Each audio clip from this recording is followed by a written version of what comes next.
In real life, mobile phones have become a necessity for everyone. Then we spend time on our phones, scrolling through a lot of information, which is all useless information. Because many people are driven by traffic concerns. They constantly transmit some kind of anxiety, something big is coming soon, the heavens will take someone away. Such titles catch the eye and can attract certain traffic, but this transmission of anxiety is neither beneficial to others nor to oneself. Words create trouble, actions lead to 10 losses. Besides trouble, there's still trouble. It will also affect yourself. Everyone is making predictions, as if in Zhuangzi's King chapter where he talks about sacrificing the wise. The result is that witnesses see it directly and then leave. We need to be happy with their valuable garden, not just happy with good words.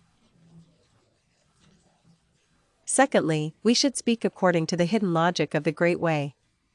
In Zhuangzi's Fuyao Yengu, it's positive and upward. It's absolutely not negative or passive. This is due to the vitality inherent in heaven's path. What is the way? It is actually the route of heaven's operation. Every word can help us let go and feel at ease. Many of these routes are naturally existing vitalities, already present vitalities, and we are all searching for those vitalities. And the opening of Zhuangzi's Manual to Free Wandering is so vast and read. The reason for this is that its name implies a great kuan, a type of whale, whose size cannot be measured in thousands of miles. This has already surpassed our understanding of time and space scales, becoming like a basin, with its boundaries also beyond measure. The elevation of life always extends infinitely within boundless time and space. In Zhuangzi's Manual to Free Wandering, why is the entire text smooth as flowing water, vast and mighty? Because Zhuangzi wants to guide us into the vast spiritual world.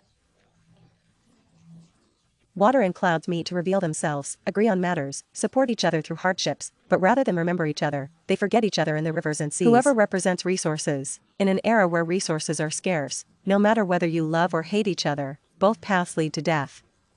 The river is not the river we fight and kill in, it is the river of righteousness.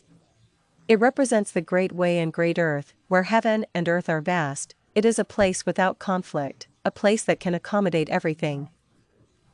To trace back the spiritual world briefly means moving towards the way. In that vast spiritual world, we can all find our own joy, our own place to stand.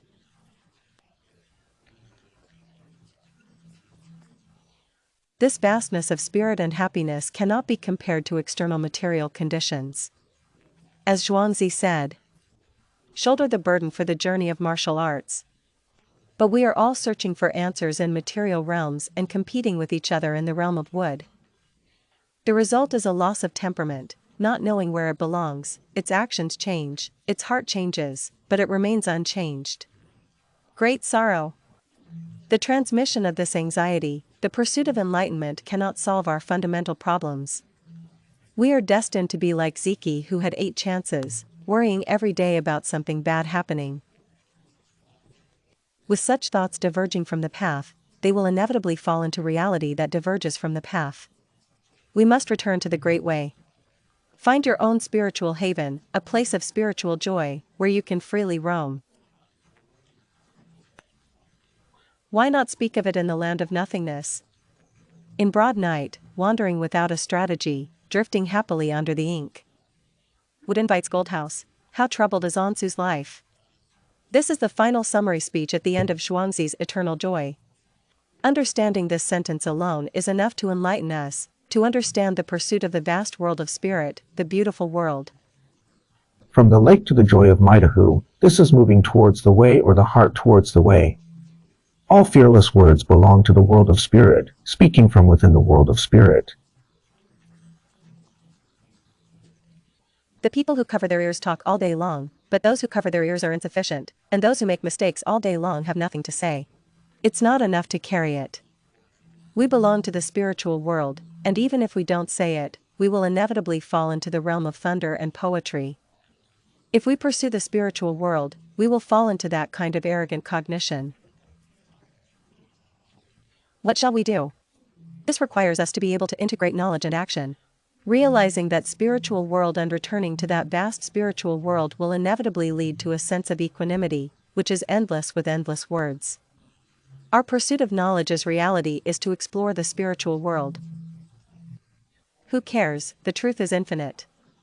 Every inch you go in brings nearly an inch of joy, but it must be proven externally. What can be proven is the unity of knowledge and action. What cannot be proven is presumptuous.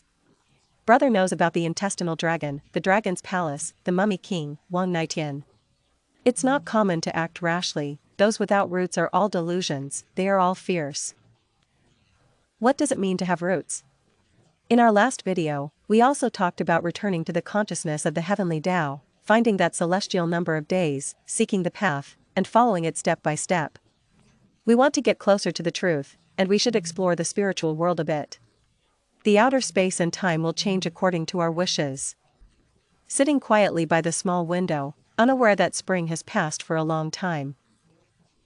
This means to take it as reality and move towards the path. Stop the transmission of anxiety. We must be positive and uplifting, only then can we achieve it. The beauty that Zhuangzi speaks of, reaching the ultimate beauty from the lake to the beautiful, is our inner sense of beauty. When we know ourselves, we know it. True joy comes when benefits and harm are interconnected, allowing us to enjoy both pleasure and humiliation in everything. Alright, let's share this up until today. Thank you for watching.